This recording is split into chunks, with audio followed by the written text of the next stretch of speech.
Well, welcome back to Bear's Rod Shop here on the 25th of January. This is actually yesterday. At about 3:30, made my 6-month journey. So I thought I'd go over the cancer journey for the past 6 months. And I tell you what, it went by very, very quickly, honestly. I mean, sometimes people say, well, it seemed like an eternity. Well, it did. When I was in there in the hospital, it seemed like I never was going to get out in only 10 days. Felt like about 2 weeks or more. But let's start off with the CT scan on July the 24th. Now, everybody knows I had trouble swallowing at Father's Day, June 18th. But can't really start the journey because we don't know what the heck is wrong.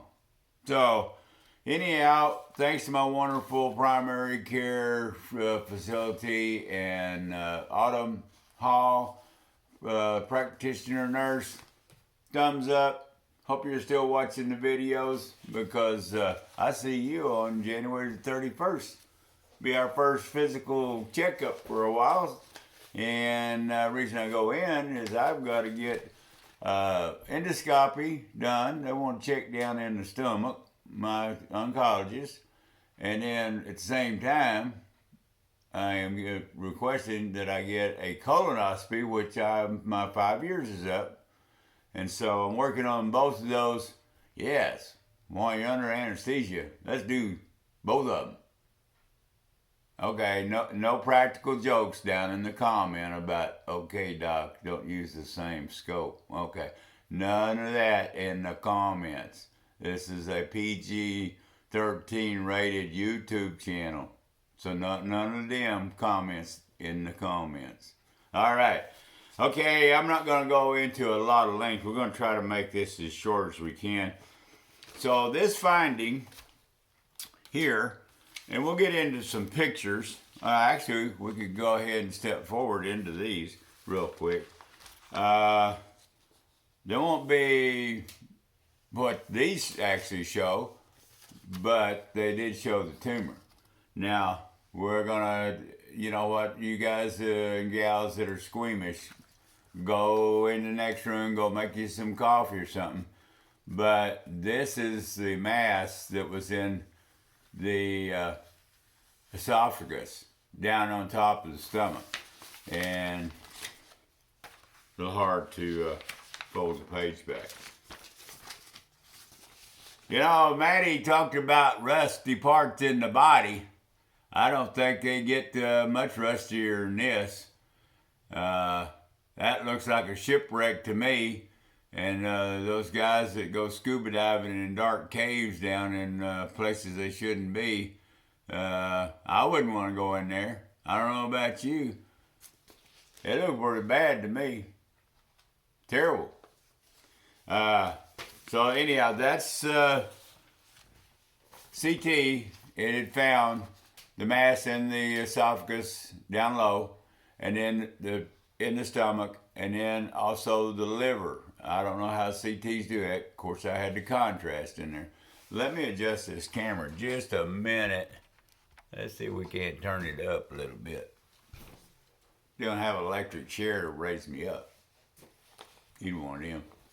But anyhow, the CT got the ball rolling.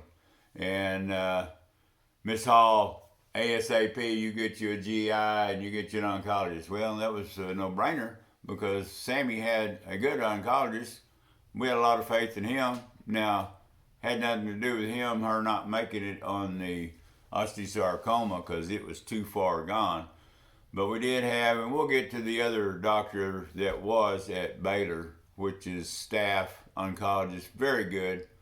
We'll get to him in a little bit. So these pictures are pretty graphic, and then we move on down the line. I got about 6 pages here. I'm not going to read all these notes. So that started August the 7th. Couldn't swallow. And I was already after a GI, which was going to be end up into like September, end of August, September. So on the 7th, when I couldn't swallow, I tell you what, and I could not eat at all, getting kind of panicky. Definitely don't want to dehydrate, but water, I couldn't sip water. And when I get it down, I'd throw it up. So I had myself checked in to Baylor Scott White Fort Worth, wonderful hospital, to the ER.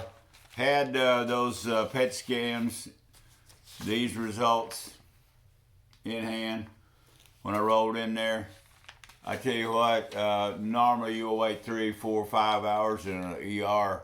Within an hour, they had checked my vitals and everything, rolling me upstairs across. Of course, the ER is across the street. You go through a tunnel. Man, within an hour, I was in a private room, and I had a staff on top of me. Literally, I had 7 or 8 people, and I had machines hooked to me, you know, checking the heart and all this, and my blood pressure was great. I just couldn't swallow it. Okay, so that's on the 9th. The MRI was run. I don't have pictures of the MRI. I've got them on a disc. Unfortunately, they kind of protect the medical deals. The private homeowner, unless you're a doctor and you don't have that deal to get the right format, you can't open them. So one day I'm going to go back with him and say, hey, for my records, would you open these and print them?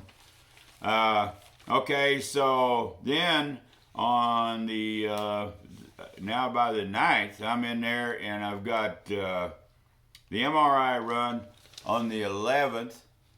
10th was kind of a day of actually, 10th is the day they put my feeding tube, my J tube in my port. And then on the 11th, another PET scan was run with dye and contrast. Page 1. Page 2, we're on the August the 12th and the 13th, which is a weekend. And YouTube time. And having fun with the staff and cutting up and trying to get to a shower because one of the nurses, and her name was Ha. I don't know. It's spelled H-A, and she says, Ha. I go, what are you laughing about? No, that's my name. My name is Ha. Orientalist girl. Man, no, Philippines. Super nurse. And funny as all get out. No, Mr. Mutty, you'll get in that shower. No, I don't feel like getting in that shower. Well, I give you the sponge bath. Oh, I get in the shower. Believe me, I'm getting in the shower. Get in there and there ain't no daggum hot water. About 30 minutes. What a bath or shower. Okay, anyhow, she took good care of me the whole 10 days, believe me. So then on the 14th, the oncologist, Dr. Gupta, he's the staff one, he wanted to have a second, in between there, because when they put in the feeding tubes up, I had on that 12th, on the 11th, I had the first endoscopy run down through there. All right, that was those nasty pictures you saw earlier. So now he wants to run ultrasound endoscopy. Dr. George, super guy. And I'm going to have him do the next endoscopy, hopefully here in the end of February. And all right, run for the closet.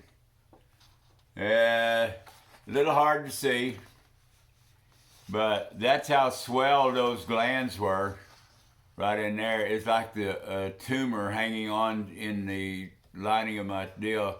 These are kind of blown up, but these little, which you can barely see, white dots. There's some white dots, believe me. I don't know if I could zoom way in.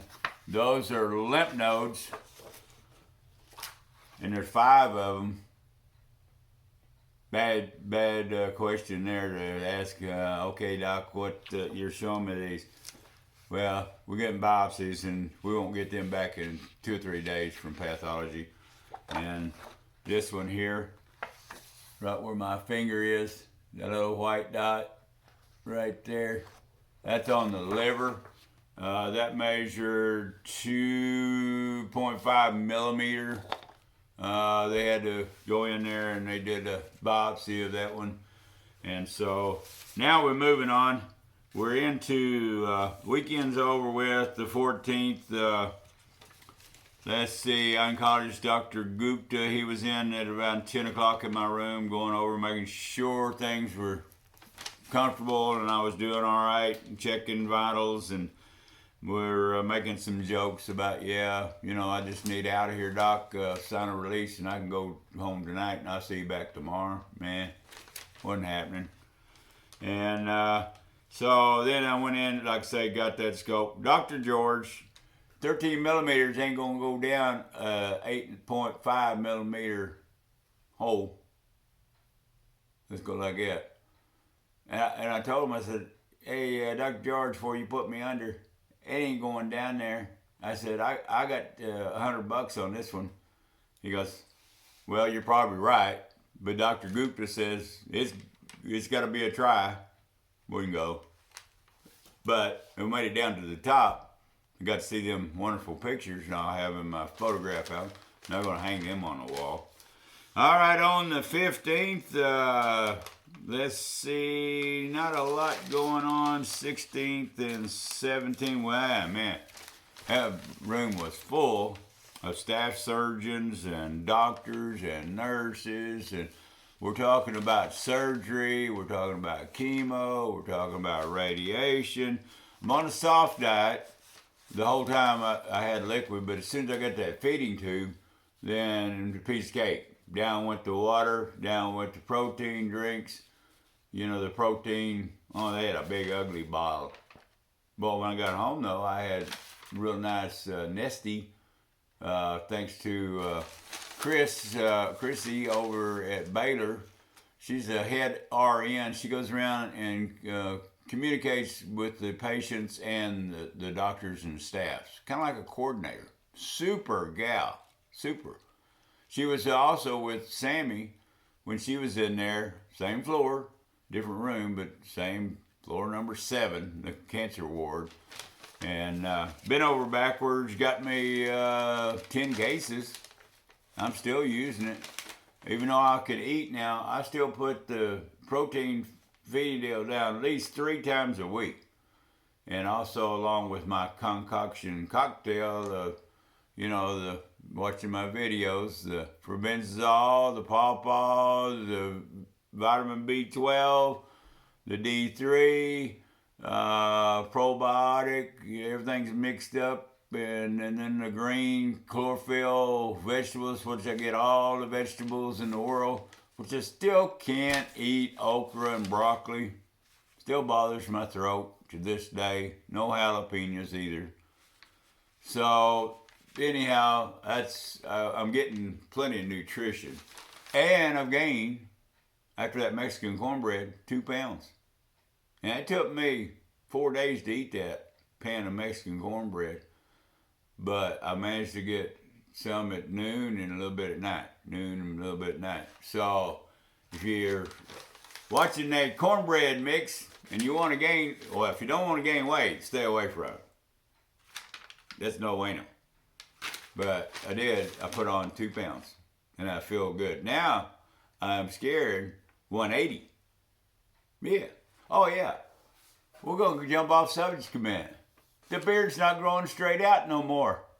The hair's not growing straight up. Well, I could use a little haircut, not much. But it's laying down like the old bear's beard used to. And I'm going to grow it out. We'll get it out there about a 1/2 inch or 3/4. Man, I could have used it last week, a full beard, because it's cold here. Yeah, severely cold. And this ain't February. We're really getting off subject. Okay, let's make this shorter. All right, let's see. Day 17 had a bunch of friends come in. Church members, friends, the kids, the staff. It was a busy day, man, by 5 o'clock. Hey, will you turn the light off, turn the TV off, whatever. Shut the door, put do not disturb. Okay. Hour later, got to test your blood for your sugar level. Good night. Okay, get that done. Man, I've fallen asleep. Feeling really good. Snoring. Dadgum door opens up. Well, we got to check your vitals. We got to, oh boy. I said, hey, I told you to put a do not disturb on that door. Mr. Mercy, I did what I tried to do, but that's the staff. You're going to put up with them. Okay. Yeah, I had a hoot down there, though, and I videoed a lot. So, okay, well, now we're going back. And then we got, let's see, page 3 here. Day 17 went through with all the friends and everything. And that's when, see, because he took these earlier, right now, it's still stage 3, 17. So, man, my daughter, my son, my kids, everybody's ecstatic. Okay, stage 3 is a lot easier to fight than stage 4, right? Yeah, the lower the grade, instead of like in school, the higher, the more A's than you have up here, the higher, or the better. Well, anyhow, you don't really want a 4, but anyhow, okay. Then Dr. Gupta comes in. We're going to skip down through talking about, okay. I did have some ulcers, and I was still bleeding. Couldn't go in to the stomach, and they put a name on it, almost like Gerald, my real name, but GERD, G-E-R-D. Well, we're going to just go ahead and call it Gerald, G-E-R-A-L-D. No, it's called GERD. I know, but that's a weird name. Gastrointestinal or something, another blah, blah, blah. Well, it's acid reflux. And believe you me, I was not taking alkaline water at that time in that hospital. And man, I tell you, I had throw-up bags close because I could be just a little bit turn my head or whatever. And if I wasn't laying at that 40-degree angle on that bed, and ease back a little, thinking, I got to lay back. Yeah. Mundo bueno. And so, anyhow, so it's a bad deal. A lot of people, that's how esophageal cancer starts. They're stressed out in life. They create a lot of acid. Their pH in their body system, and especially if you're drinking city water, well water, you don't get the good minerals, and you don't get a pH of 7 plus. And then people with lots of stress, there's nothing to stress about. We were here put on this earth to enjoy life, not stress it out.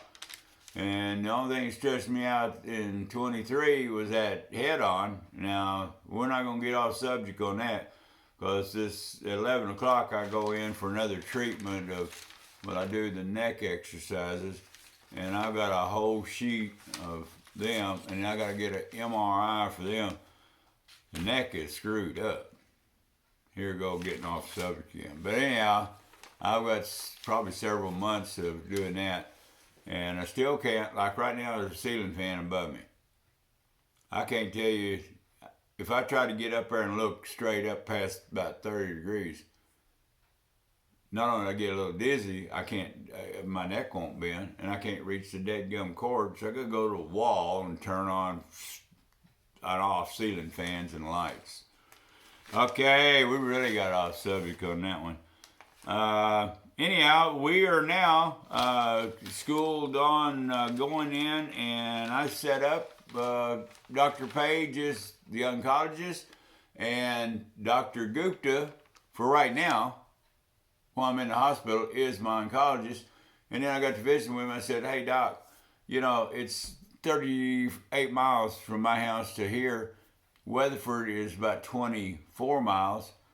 I want to go to Weatherford to have my chemo and radiation done. Done deal. It's the same Texas center. They call it the Center for Blood and Cancer Disorders, but then Texas Center.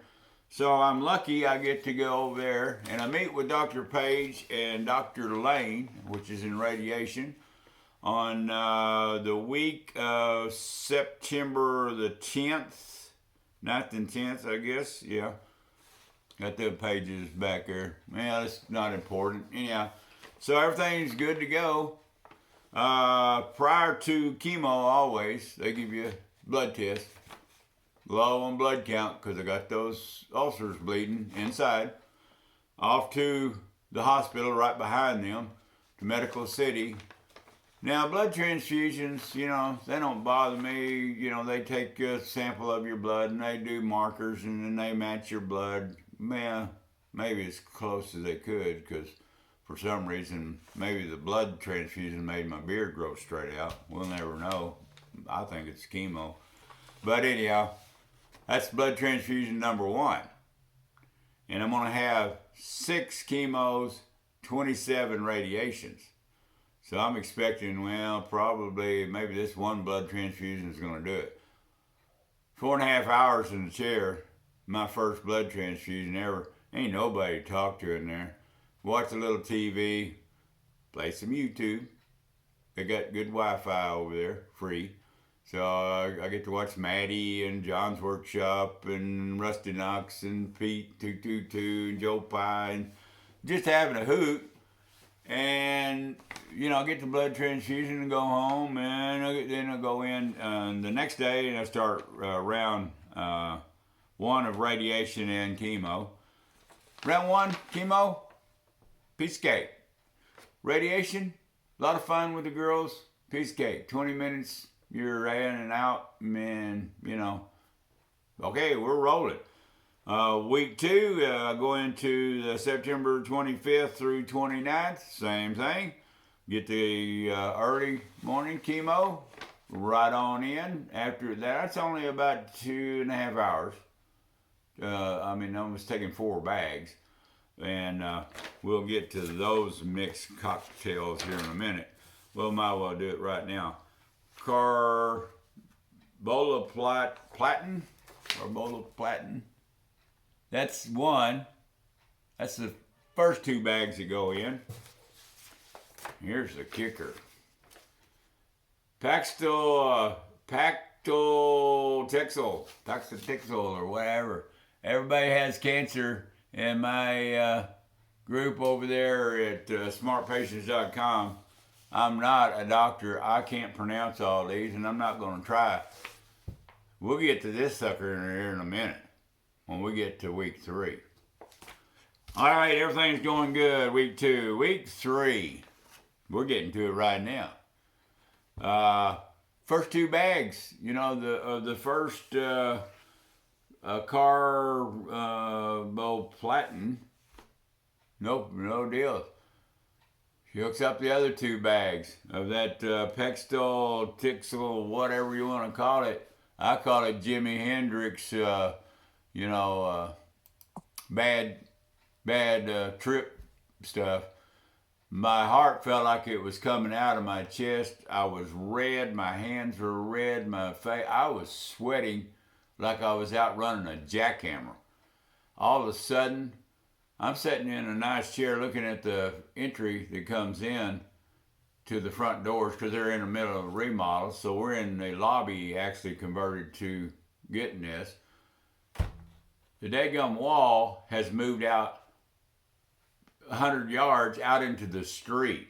Now, this lady next to me, she says, nurse, this man don't look good. I couldn't even talk. I mean, literally, I didn't even know where I was at. Man, alive, 2 of them, might have been 3, might have been 5. Anyhow, off that rack, that bag went into a, saline mix. 2.5 hours later, I got my bearings.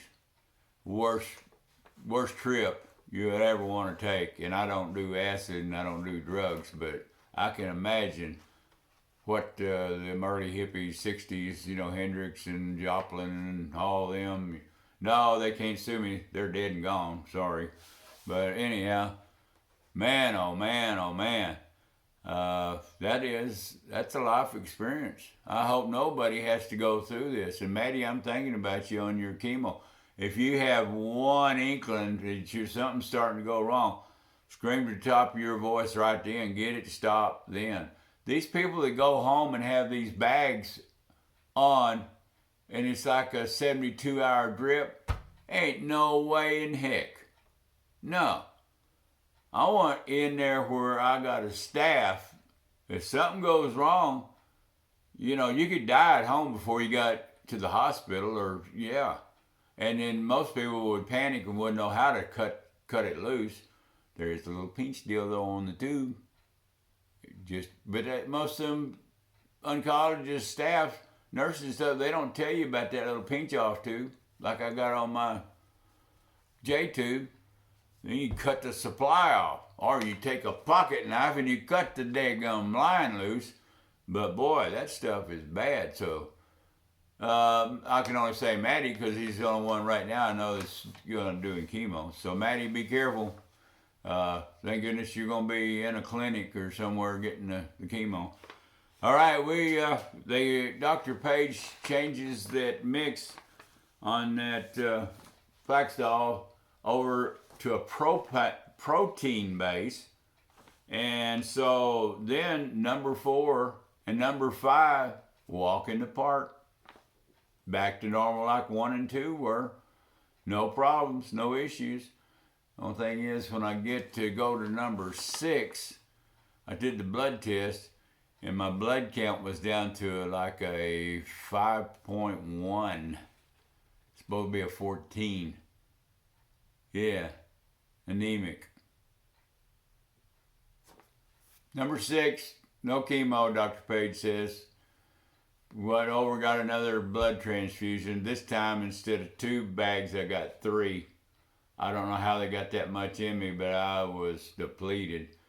And so then everything's good to go. We end up with the October the 25th last radiation, and at May 27th. All the way through. So that part is done. And then at PET scan, he actually wanted it on November 27th. I said, no, doc, we ain't give this chemo and radiation time to work. You can tell your doctors what you think and what you feel. Don't let them gaslight you. That was way too early. I said, I've already done my research. That takes at least, actually it's better to do a PET scan like 2 months out, 8 weeks out, at least. I said, well, listen, we'll move it to December. So December 15th was chosen. I'm happy as a lark. I've been positive the whole time. Yeah, 8:05, I pull out on that rainy-ish Friday morning, and all cheered up about going getting a PET scan, and that guy hit me head on. Now, we finally, as of yesterday, my insurance company, of course, they're fired. Their history. State Farm, I'll tell you right now, if you got State Farm, maybe you love them. I was with them since '82. When I was in Ohio, and then when I moved back here, I was with Farmers for just maybe 6 months. I went back to State Farm. Never in 58 years a claim or a auto accident. But I was treated like shit. And I'm going to put it blank. The other guy that hit me, I'm in the hospital. He's already filed a claim before I even get out of the hospital. There's not even an accident report. But yet he crossed the yellow line in a car turning, and y'all know the scenario on that, and hit me head on. Now finally, I can't replace the car for what they're going to give me. But at least we're moving forward, and it's Kelly Blue Book value, and I just don't want to. I want to move on. Of course, the bodily injuries are not moving on. There is no signing nothing, and I may be the rest of this year in and out of that, therapy to get this neck straightened out, because you can see I'm sitting cockeyed and stuff, and it hurts. to try to not keep that neck kind of moving. So that's the end of my 6 months, cancer trial run. And then, of course, everybody knows that December the 28th, the findings were where I asked him, "You sure, Doc? You sure, Doc, you're reading my PET scan?" "Yes, Mr. Marcy. We can't find any cancer." "I'm sorry, Doc, I think you got the wrong one." And my son's sitting there, and we both got, kind of smiles on our face. This could have happened on after the 15th, on the 17th, on a Monday. I would have got them results before Christmas, and I could have had something to share at Christmas time with my wonderful kids. Now, accidents happen, we know. But anyhow, that shut me down on that, and then I found out on the 28th. So it was a belated Christmas, and so we hope we can continue to stay vertical, stay happy. Wherever we are in the world, y'all live life to the fullest, and thank the good man above for every minute and every day. And Bear's Rod Shop's going to be out of here because I have jabbered now for 31 minutes. That's the longest video I've made in a long time. All right, we're going to get back into doing some machining. The weather gets straightened out. Right now, I'm concerned with all this humidity. Now we're finally above freezing. But the humidity, I'm going to have to get over and start wiping this weekend down all the equipment again with oil and making sure none of that little rust is starting. And my grandson that gets the Kennedy 520 toolbox, I haven't got over yet, and I haven't got the tools out because not only have we been severely cold, but lots going on. And they're moving to Arkansas.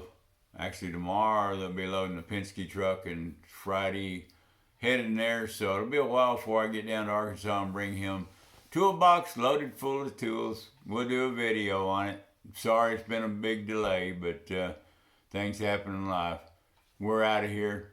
Enjoy the rest of the winter if you like snow up on the East Coast. And if you're out west, I know you hate the rain because you're sure getting a lot on the West Coast. And us Texans, we're praying for spring now. We're out of here. Bear's Rod Shop.